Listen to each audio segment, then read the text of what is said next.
नमस्कार, स्वागत है आप सभी का। मैं हूं आपके साथ हेमंत कुमार और आप आ चुके हैं न्यूज़ 18 राजस्थान के डिजिटल पेज पर। और आज हम बहुत ही महत्वपूर्ण मसले पर बात करना चाह रहे हैं। दरअसल एक छोटा सा ओटीपी आप सोच सकते हैं, अगर आप किसी को देते हैं, आपकी जीवन भर की कमाई यानी कि आपके खाते में कोई सेंधमारी कर जाता है। एक छोटा सा ओटीपी, एक छोटी सी भूल कैसे आपको परेशानी का कारण बन सकती है। आप मेंटली हरेस हो सकते हैं, सेक्सुअल हरेसमेंट के केसेस इसके ज़रिए आ रहे हैं। जी हाँ, हम बात कर रहे हैं आज साइबर सिक्योरिटी को लेकर के और साइबर क्राइम को लेकर के दरअसल। और हमारे साथ बहुत खास मेहमान हैं अनुज अग्रवाल जी, जिनका परिचय मैं करवा दूं। अनुज अग्रवाल साहब, आप साइबर सिक्योरिटी एक्सपर्ट कहें या फिर लोगों को बचाने वाले कहें, क्योंकि नए ज़माने में बड़ी तेज़ी के साथ जैसे जैसे मोबाइल का और टेक्नोलॉजी का दौर बढ़ रहा है, इससे रिलेटेड क्राइम भी बहुत तेज़ी के साथ बढ़ रहा है। सर, बहुत स्वागत है आपका। और मुझे लगता है कि हम बात आज यहीं से शुरू करें कि आखिर साइबर क्राइम है क्या चीज़, क्योंकि बड़ा हुआ, बड़ी चर्चाएं भी है और इसको लेकर के भी बात हो रही है कि अब इसे लेकर के स्पेशल कानून भी लाने की ज़रूरत है क्या साइबर क्राइम और क्या साइबर क्राइम नहीं है। बहुत ही अच्छा कार्यक्रम आपने रखा है। मैं आपको साधुवाद देना चाहता हूँ। भारत एक ऐसा देश है जो ज्योग्राफिकली बहुत स्प्रेड आउट है, और जब यहाँ पर डिजिटल क्रांति नहीं हुई थी तो हमारे बहुत सारे लोग सरकारी सुविधाओं का बिल्कुल फ़ायदा नहीं उठा पा रहे थे, उन तक कोई रीच नहीं हो पा रही थी। डिजिटल क्रांति आने के बाद अगर आपने ध्यान दिया हो तो आज यूपीआई हमारे दुनिया का सबसे बड़ा फाइनेंशियल इंक्लूजन का एक प्रोजेक्ट बन गया है।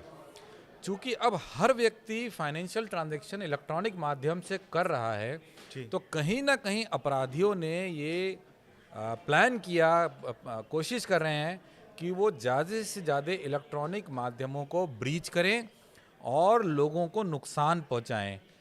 साइबर के माध्यम से आज हमारे देश में बहुत बड़ी संख्या में क्राइम हो रहे हैं और कई हजार करोड़ रुपए का फाइनेंशियल साइबर क्राइम हर साल हो रहा है। तो जी। हर वो क्राइम जिसमें इलेक्ट्रॉनिक माध्यमों का इस्तेमाल किया जा रहा है उसे हम साइबर क्राइम कह सकते हैं। जी, और ये बहुत तेज़ी के साथ बढ़ गया है कि अब हम तो जैसे केसेस आ रहे हैं तो हर कोई, हमारे दर्शक भी सोचते होंगे कि सिक्योर तो कुछ भी नहीं रहा। मोबाइल, आप लैपटॉप पे बैठे हों, कंप्यूटर पे बैठे हों, तो हमें क्या ध्यान रखना चाहिए ताकि हम इस साइबर क्राइम की जद में नहीं आएँ। और एक और महत्वपूर्ण बात जो हम शुरुआत में ही जिसको हम देख लेना चाहते हैं, बात कर लेना चाहते हैं, वो ये है कि आखिर कैसे हम इसका शिकार हो सकते हैं, सावधान कैसे रहें, क्या क्या ऐसी चीज़ें हैं जो हमें साइबर क्राइम की तरफ ले जाती हैं। बहुत अच्छा प्रश्न है। देखिए, सबसे पहले तो हमें ये समझना होगा कि क्या जो इलेक्ट्रॉनिक ट्रांजैक्शंस हैं जी। या सोशल मीडिया से इंटरेक्शन है या जो भी इलेक्ट्रॉनिक वर्ल्ड है, क्या वो इनसिक्योर है, क्या वो सेफ़ नहीं है। तो मेरा ऐसा मानना है कि बिल्कुल ऐसा नहीं है। इलेक्ट्रॉनिक ट्रांजैक्शंस बिल्कुल सेफ़ हैं।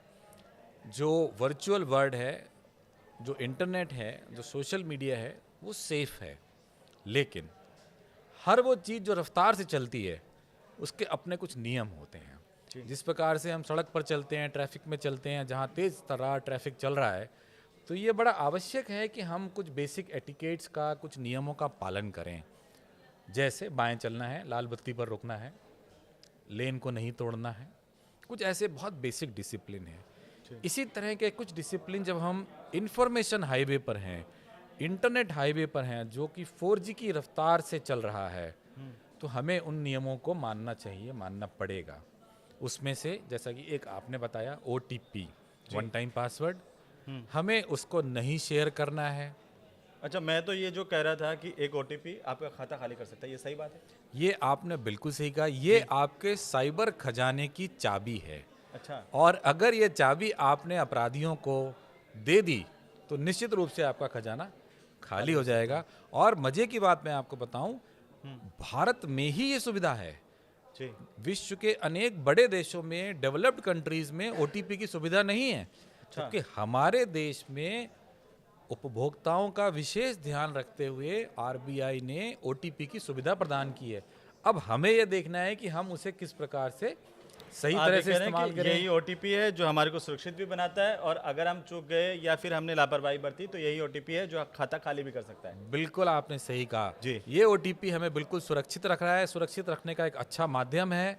हमें इसे किसी को भी नहीं बताना है, बैंक के अधिकारियों को भी नहीं बताना है। अच्छा। ओटीपी आपसे कोई भी जान नहीं सकता, पूछ नहीं सकता, जानकारी नहीं ले सकता, चाहे वो स्वयं बैंक का अधिकारी ही क्यों ना हो, चाहे वो पुलिस का अधिकारी ही क्यों ना हो। तो आपको अपना ओटीपी किसी को भी नहीं बताना है, सिर्फ अपने तक रखना है और अपने फाइनेंशियल ट्रांजैक्शन के लिए जब उचित समझें तब आपको उसको एंटर करना है, अदरवाइज किसी को बताने की आवश्यकता बिल्कुल भी नहीं। तो अनुज जी, आपने ये तो बहुत बड़ी बात कही है कि अपना ओटीपी किसी के भी साथ शेयर नहीं करना है, चाहे वो कोई भी हो, चाहे बैंक वाले भी हों, बिल्कुल तब भी आपको ओटीपी नहीं बताना बिल्कुल, है। बैंक पूछ ही नहीं सकता आपसे। अच्छा। बैंक के अधिकारी अधिकृत ही नहीं है ओटीपी पूछने के लिए। अच्छा। किसी भी बैंक के, आपके भी बैंक के अधिकारी जो आपका पर्सनल अकाउंट भी देख रहे हैं, बिल्कुल मत बताइए, स्वयं एंटर करिए उस स्क्रीन में जहां ये अति आवश्यक है और आप अपने आप को सुरक्षित महसूस कर रहे हैं।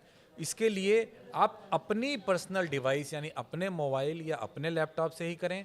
पब्लिक प्लेस में कभी भी फाइनेंशियल ट्रांजैक्शन और ओटीपी को ना इस्तेमाल करें, ना डालें, क्योंकि पब्लिक प्लेटफॉर्म पर या पब्लिकली यूज़ होने वाले लैपटॉप पर दूसरे लोग इसको देख सकते हैं या इसका गलत इस्तेमाल भी कर सकते हैं। तो ये आज की जो बातचीत है वो आपके जीवन भर काम आने वाली है, और जो अनुज अग्रवाल जी बता रहे हैं एक साइबर सिक्योरिटी एक्सपर्ट के तौर पर, वो आपकी जीवन में बहुत ज़्यादा महत्वपूर्ण हो जाता है। अगर आपको सुरक्षित रहना है, साइबर क्राइम से सुरक्षित रहना है, अगर आपको अपने खातों को सुरक्षित रखना है या फिर अपने डेटा को, अब मैं उस डेटा पे आ रहा हूँ कि एक ये सवाल बार बार उठता है कि कई बार कहते हैं कि भाई अगर कैसे किसी तरह की अगर कोई आपके इमेज भेजी है किसी ने, उस पर आप क्लिक करके अगर आप उसको डाउनलोड करते हैं, आपका पूरा का पूरा डेटा कोई चोरी कर सकता है, ऐसा हो सकता है?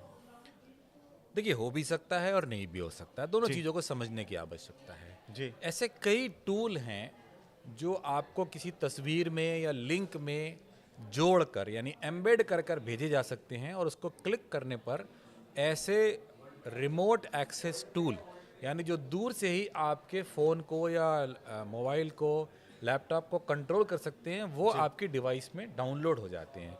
अच्छा। तो अननेसेसरी इमेजेस, वीडियोस और लिंक्स को क्लिक करने से बचना ही उचित रहेगा, क्योंकि अगर आपकी इमेज ही कंप्रोमाइज़, आपकी डिवाइस ही कंप्रोमाइज़ हो गई, उसमें अगर एक प्रकार का वायरस डाउनलोड हो गया, तो आपका डेटा, आपकी आवाज़, आपके वीडियो सभी क्रिमिनल्स कंट्रोल कर सकते हैं। आपकी पूरी डिवाइस का ओटीपी भी दूर से पढ़कर देख सकते हैं। जी। तो अपनी डिवाइस को, अपने आप को सेफ रखना हमारे हाथ में है और अति आवश्यक है। तो हमें पता कैसे चलेगा कि ये किसी की तरफ से किसी ठग की तरफ से साइबर क्राइम करने के लिए हमें इमेज भेजी गई है? हम पता कैसे लगाएं कि कौन सी इमेज पर हमें क्लिक करना है, उसे डाउनलोड कर लेना है, कौन सी पे नहीं? बहुत अच्छी बात आपने कही। देखिए, जी। अक्सर क्या होता है, लोग लालच या डर में साइबर क्राइम में फंस जाते हैं। कई बार ऐसे मैसेजेस आते रहते हैं कि आपको ये सुविधा 1 साल के लिए फ्री दी जा रही है, आपको ये सुविधा आधे से भी कम दाम में दी जा रही है, या ये प्रोडक्ट आपको 70-80% डिस्काउंट पर दिया जा रहा है। लालच। लालच। और उसी लालच में हम उस पर क्लिक करते हैं। अगर हम अपने आप को थोड़ा नियंत्रित रखें, थोड़ा सोचें कि जो ब्रांड की सामान मार्केट में 10% 20% डिस्काउंट पर भी नहीं मिलती, अचानक कोई हमसे आत्मीयता दिखाते हुए 80% का, 70% का डिस्काउंट या फ्री में देने की बात कर रहा है, तो निश्चित रूप से कुछ गड़बड़ है। और जी। जहां हमने ये देखा कि कुछ गड़बड़ है, हमारा माइंड इस तरह से काम करने लगा, हम बच जाएंगे। और अगर हमने अपनी इस इंस्टिंक्ट को फॉलो नहीं किया और लालच में फंस गए, तो हमारी डिवाइस कंप्रोमाइज़ हो जाएगी, हमारा डेटा, हमारी आवाज़, हमारा वीडियो और हमारा ओटीपी कुछ भी सुरक्षित नहीं रह तो पाएगा। अभी आप लोग भी बहुत सारे ग्रुप में जुड़ते होंगे अनुज जी, है ना? हर व्यक्ति को मुझे लगता है कि व्हाट्सएप पर कोई ना कोई ग्रुपों में जुड़ा हुआ है, बहुत सारे, और रात दिन वहाँ पर मैसेजेस आ रहे हैं। वहाँ पर अगर कोई साइबर ठग आपको उन्हीं ग्रुप में किसी तरीके से मैसेज डाल देता है, आप उस पर क्लिक कर देते हैं, तो मेरा ये सवाल है कि हमें सतर्कता, सावधानी क्या बरतने की ज़रूरत है इसमें? देखिए, ग्रुप्स में मैसेज आना और उसे पढ़ना, जी। ये एक सामान्य प्रक्रिया है। ग्रुप्स में लिंक्स का आना, ये एक खतरे की घंटी है। आप जब तक उस लिंक के बारे में पूरी तरह से श्योर ना हो, जी। उस पर क्लिक ना करें। उसके 2-3 बहुत छोटे छोटे नियम हैं, अगर आप फिर भी रिस्क लेना चाहते हैं। एक तो उसमें HTTPS जरूर देखिए। HTTPS। जी। HTTP वाले लिंक बिल्कुल भी सेफ नहीं है, क्योंकि उसमें सेफ्टी वाला S नहीं है। जी। ये क्या है? एस का मतलब है कि एक सेफ्टी का सर्टिफिकेट उस वेबसाइट को दिया गया है। अच्छा। तो ये एक बहुत बेसिक चीज है जो देखना है। अगर HTTP है केवल, तो उस वेबसाइट को, उस लिंक को बिल्कुल क्लिक नहीं करना है। इसके बाद हमें देखना है कि जिस ब्रांड की तरफ से वो भेजा जा रहा है, क्या उस HTTPS के बाद उसी ब्रांड की वेबसाइट का पूरा नाम है, या उसके पहले ऑफर और फिर उस वेबसाइट के बारे में बताया गया जी। है। तुरंत सावधान हो जाएं। और जहां तक संभव हो, अगर आपको किसी प्रकार का ऑफर दिया जा रहा है, लिंक पर क्लिक करने की बजाय आराम से उस कंपनी की वेबसाइट पर जाएं जी। और वहां देखें कि क्या कोई ऐसा ऑफर चल रहा है, फिर फाइनेंशियल ट्रांजैक्शन करें। व्हाट्सएप वाले लिंक्स को अवॉइड करना ही आपके लिए सुरक्षा का एक बहुत अच्छा उपाय है, क्योंकि हर समय ये अंदाज़ा लगाना कि क्या गलत है और क्या सही है थोड़ा मुश्किल होता है। उसकी तरकीब ये, अगर मान लीजिए एप्पल कंपनी की तरफ से आपको कोई ऑफर व्हाट्सएप पर मैसेज आया, आप एप्पल की वेबसाइट पर जाएं और देखें क्या वो अधिकृत वेबसाइट है जो उनकी, अधिकृत जी, हाँ। वेबसाइट है बैंक की तरफ से आया है, जी। आप बैंक की अधिकृत वेबसाइट पर जाएं और देखें कि क्यों। इसी प्रकार से अगर आपको कोई कंप्लेंट भी करनी है, लिंक के माध्यम से ना करें, उस बैंक के या उस अधिकृत कंपनी के वेबसाइट पर जाएं और वहाँ जो कॉन्टैक्ट मी, कॉन्टैक्ट अस का एक लिंक होता है, उसमें ईमेल या जो भी माध्यम है उसी से संपर्क करें तो आप सुरक्षित रहेंगे। जी। अब आप साइबर क्राइम की बात करें तो किस स्केल पर हमारे चारों तरफ साइबर क्राइम हो रहा है आज के दौर की अगर हम बात करें? मैं लोगों को डराना बिल्कुल नहीं चाहता हूँ, जी। लेकिन मैं ये कह सकता हूँ कि आज कोई भी व्यक्ति साइबर क्राइम से सुरक्षित महसूस नहीं कर रहा है, क्योंकि सरकारी योजनाएं हों या निजी रूप से किसी प्रकार का ट्रांजैक्शन करना हो, तो कहीं ना कहीं हमें इंटरनेट पर जाना ही पड़ता है। और ये सुविधाजनक भी है, ये कार्यकुशल भी है, इसमें समय की भी बचत होती है, धन की भी बचत होती है, तो इसमें कुछ गलत भी नहीं है। इसलिए हर व्यक्ति वल्नरेबल है। इसके अलावा सोशल मीडिया इत्यादि के प्रयोग के बाद सामाजिक रूप से भी लोग काफ़ी एक्सपोज्ड हैं, अपनी जानकारी शेयर करते हैं, अपने बारे में लिखते हैं, दूसरों के बारे में सुनते हैं। तो आर्थिक रूप से और सामाजिक रूप से, दोनों ही रूप से लोग वल्नरेबल हैं। फाइनेंशियल क्राइम और सोशल क्राइम इलेक्ट्रॉनिक माध्यमों से, साइबर माध्यमों से बहुत ज़्यादा बढ़ रहे हैं। इसलिए हर व्यक्ति को हर समय सतर्क रहने की आवश्यकता है।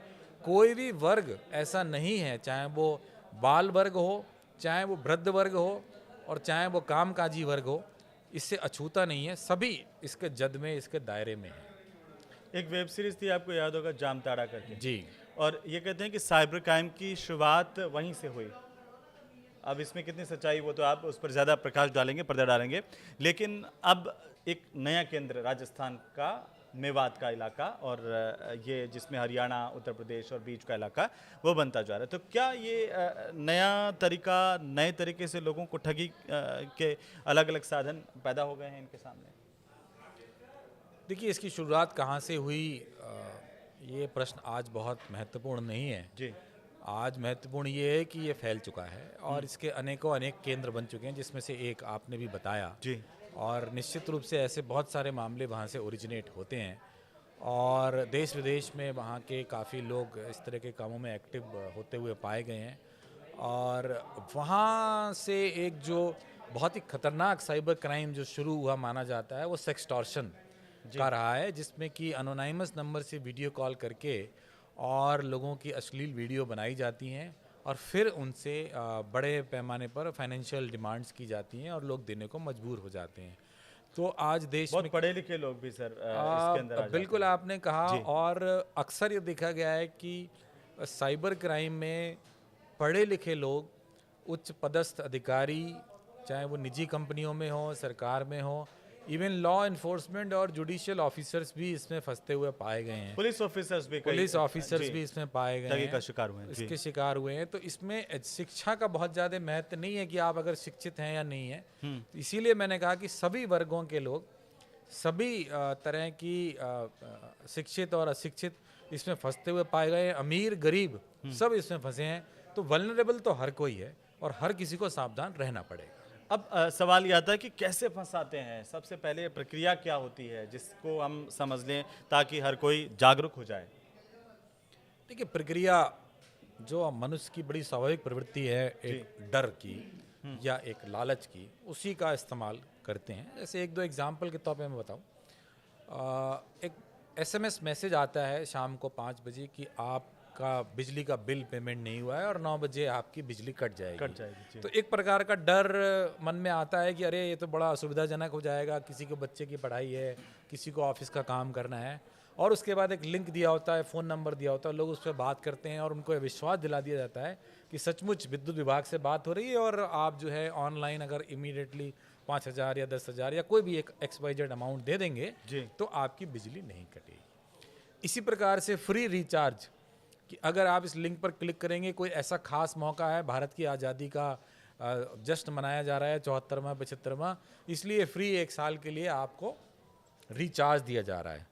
आप उस पर क्लिक करते हैं तो वहाँ पर लालच काम कर रहा है। तो ये दो महत्वपूर्ण मुद्दे हैं जिसका इस्तेमाल करते हुए क्रिमिनल्स जो हैं आपको कहीं ना कहीं साइबर क्राइम का शिकार बना रहे हैं। तो अगर ऐसा कोई हो जाए तो हमें क्या करना चाहिए? सबसे पहले अगर कोई फर्जी कॉल्स हमारे पास आए या फिर डराने धमकाने वाला कॉल्स आ जाए, क्या करें हम?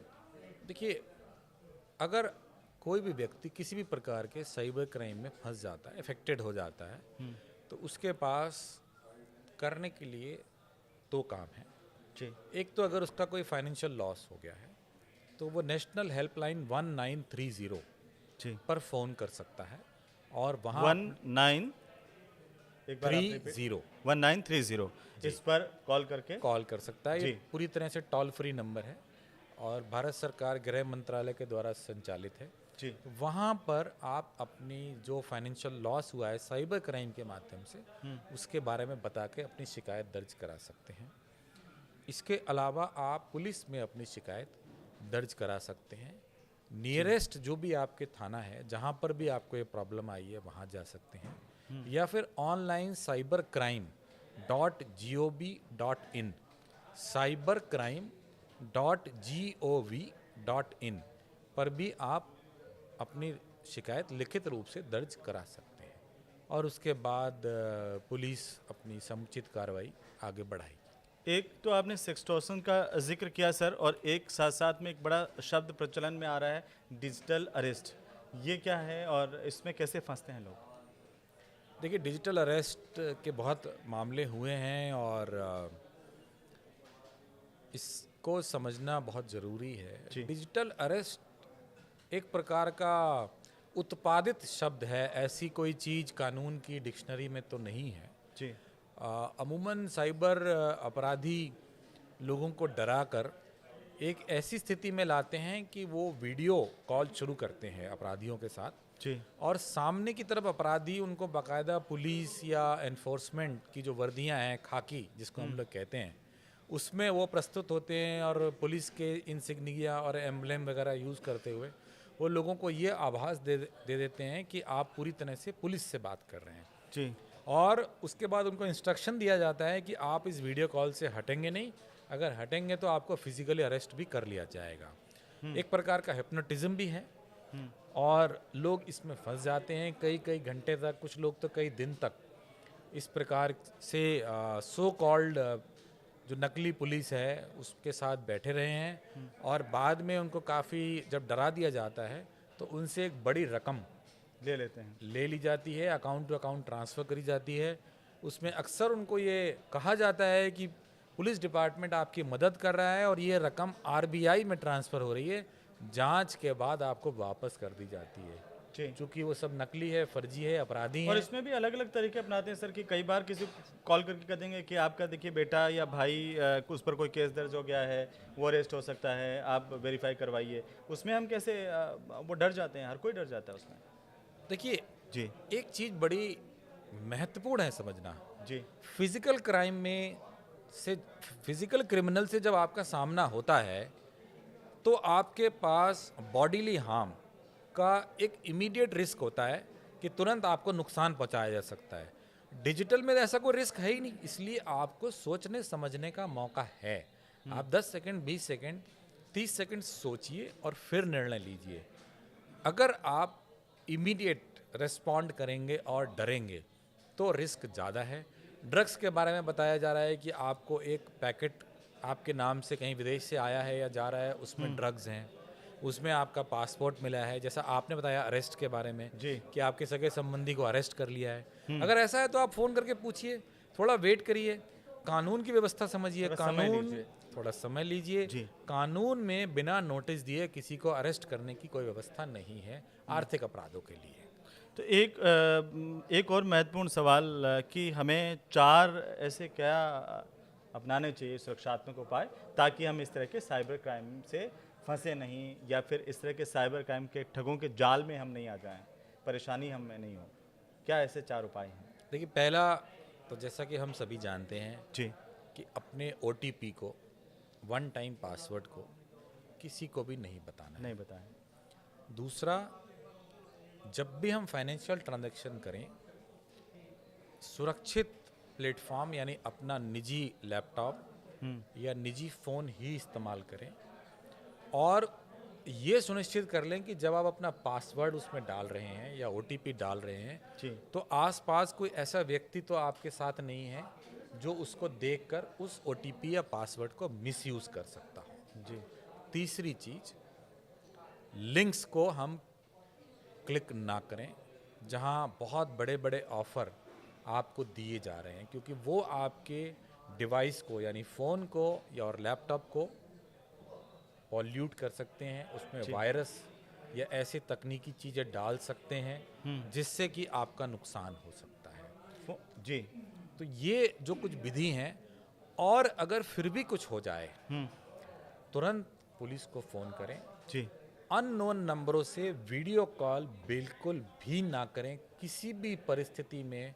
जो नंबर आपकी जानकारी में नहीं है उससे अगर वीडियो कॉल आ रही है तो नहीं उसको उठाएं। आप बिल्कुल ना उठाएं, कोई भी बात ना करें किसी भी प्रकार की। मुझे लगता है अगर ये छोटी छोटी चीज़ें आप अपनाएंगे जी। तो आप सुरक्षित रहेंगे। इलेक्ट्रॉनिक दुनिया बहुत सुहानी है, बहुत बढ़िया है। एक अंतिम सवाल है सर जी। मेरा, वो ये है कि हमारा मोबाइल हमारे साथ रहता है 24 घंटे, इसमें क्या कोई आपको लगता है ऐसी सेटिंग्स करनी चाहिए जिससे हम काफ़ी हद तक बच सकते हैं ऐसे साइबर क्राइम में जाने से? देखिए, मोबाइल में एक पासवर्ड जरूर रखें जी। ताकि अजनबी व्यक्ति उसमें छेड़छाड़ ना कर सकें, उसमें कोई ऐसा सॉफ्टवेयर डाउनलोड ना कर सकें। जी। मोबाइल में वीडियो कॉल फैसिलिटी को ना रखें। मोबाइल में किसी भी ऐप को ऑटोमेटिक OTP रीड करने की फैसिलिटी ना दें। ना दें। ये बहुत मोबाइल महत्वपूर्ण है।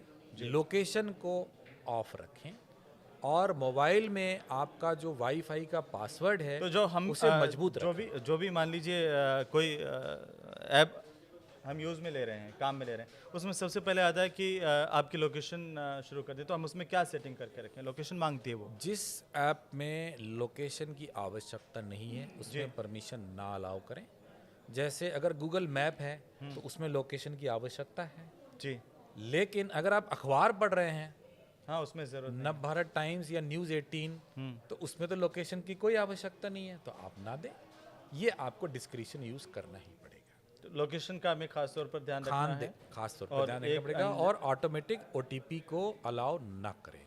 ना करें। वरना उस केस में अगर आपका फ़ोन हैक्ड है OTP आएगा और वो ऐप आपके OTP को मिसयूज़ कर सकता है। हमारे को पता चलता है हमारा खाता साफ हो गया, उसमें से पैसे कट गए हैं या कहीं भी हम इसका शिकार हो गए, हमें जानकारी मिले। बहुत संक्षेप में ये जानना चाहता हूँ कि अब क्या करें हम?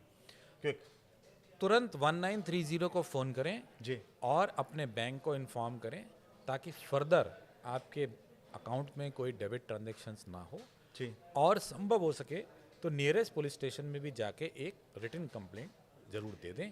आप देश के किसी भी हिस्से में हो जहां आपके साथ घटना घटी है, आप वहीं इसकी कंप्लेंट दे सकते हैं। उसके लिए आपको अपने घर या ऑफिस तक पहुंचने की कोई आवश्यकता नहीं है। अनुज अग्रवाल साहब, बहुत शुक्रिया हमारे साथ आज बातचीत करने के लिए, और उम्मीद करते हैं कि हमारे दर्शकों को भी काफ़ी सारी परेशानियों से ये बातचीत बचा पाएंगी, वे सुरक्षित रह पाएंगे और जागरूक भी होंगे। देखिए, सबसे बहुत महत्वपूर्ण बात है, पुलिस की तरफ से भी साइबर सिक्योरिटी को लेकर के जागरूकता अभियान चलाए जाते हैं। तो जागरूक रहिए, अपनी जो जीवन भर की कमाई है उसको भी बचा के रखिए। डेटा बहुत इंपॉर्टेंट है आप आज की लाइफ में, आपके फ़ोन का डेटा हो या फिर मोबाइल के अलावा लैपटॉप का डेटा हो, वो डेटा भी कैसे आप बचा सकते हैं वो भी आपके लिए कारगर साबित होगा। आपको ये बातचीत कैसी लगी हमें ज़रूर से बताइएगा। कमेंट बॉक्स में जाके आप कमेंट कर सकते हैं। इसे ज़्यादा से ज़्यादा शेयर कीजिए ताकि बाकी लोगों तक भी ये बातें पहुंच पाए। नमस्कार।